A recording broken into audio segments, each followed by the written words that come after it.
It is time for What to Watch. Right. So if I message you with a, hey, no context, just H-E-Y, what would be your first thought?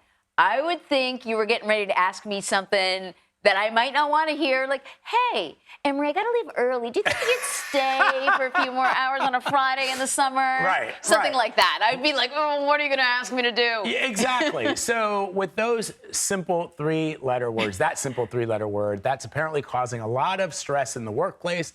There's an article by the Wall Street Journal that calls it, quote, the new most dreaded word at work. To help us break this all down, I want to bring in Dr. Bryan Robinson. He's a psychotherapist and author of the book, Chained to the Desk in a Hybrid World, a Guide to Work-Life Balance. So the question, people, first of all, you know that I hate when people send me multiple texts with just like oh my gosh, one thing, right? It feels like it's a Gen Z thing because when I write a text to somebody, I put everything I have to say in one text. So we should like clarify. We're talking about hey with like no background, nothing else. Nothing right? else. It's just like H-E-Y. Just keep it. It's called a hey. Right. So then you're waiting for the three dots. Yeah. And you're hanging there. That causes agita. Yeah. So why does that word seem to cause so much stress? Well, it's called hay hanging because we're left hanging. And basically, it's neuroscience 101. The brain is like Velcro for negativity and Teflon for positivity. When we are uncertain and we just get that one word, we don't have a context. So our inclination, actually, it's hardwired in us, is to expect the worst. I'm in hot water, especially if it's from a person of authority, like your boss. I'm in trouble. What have I done? I've made a mistake. The brain is wired for survival to automatically go to the worst case scenario. So it's myopic.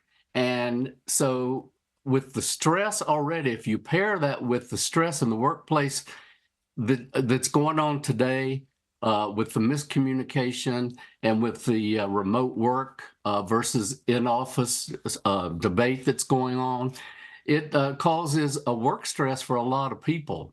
And in some cases, it can even spread through the workplace and affect morale if it's a common trend.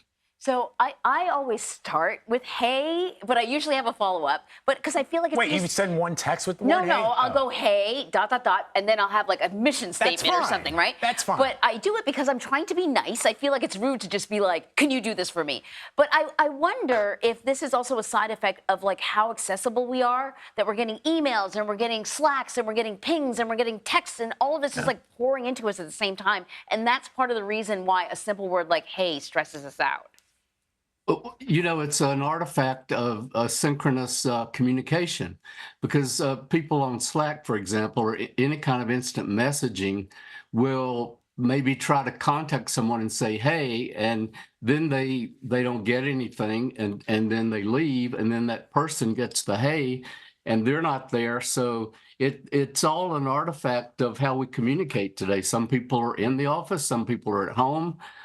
Some people are in their car working from all over the place. So it is an artifact of the way we're working today. Doctor, real quick, before we go in just 30 seconds, I mean, it seems to me that Gen Z is the one who created this because they don't send complete text. I send a complete text. So they created this monster and now they're like, please kill it. Well, they're like old people. Stop doing this to us. Sorry, go ahead. But you know what? I guarantee you, if either one of you, I don't know if you're married or not, but if I walked in the house and said to my spouse, we got to talk, there'd be a lot of anxiety. Oh no, what's wrong? Right. It's the nature of the mind to go to the worst case scenario. So we can't blame Gen Z.